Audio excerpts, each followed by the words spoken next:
Hey guys, welcome back to the channel. Before doing my weekly rankings, I found a few players that the mainstream fantasy experts are undervaluing this week and decided to share. Don't underestimate him. My first pick is Isaiah Pacheco at Cincinnati.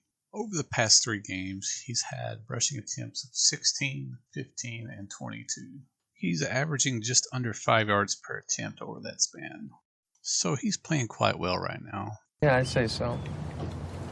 In case you didn't know, this is a big game.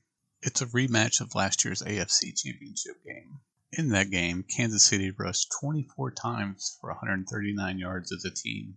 That's an average of 5.8 yards per carry. That's pretty good. The box score doesn't tell the whole story, though. In the second half, Cincinnati kept the Kansas City offense from scoring a touchdown.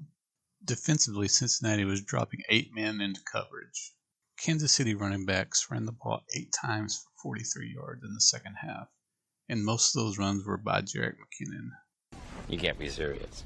In this week's game, Cincinnati should implement a similar defensive scheme given their success.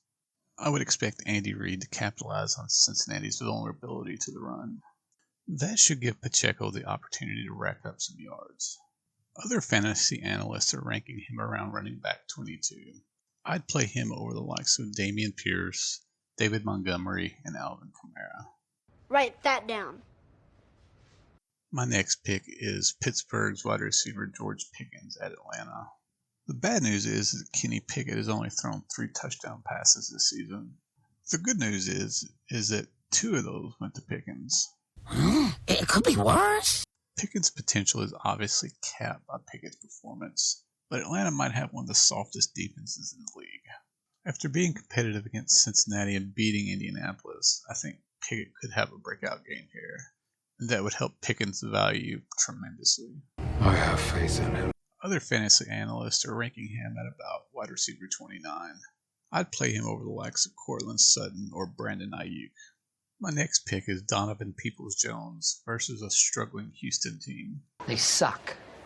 This will be Deshaun Watson's first game back, so it's hard to say how well he'll play after a long absence from the NFL.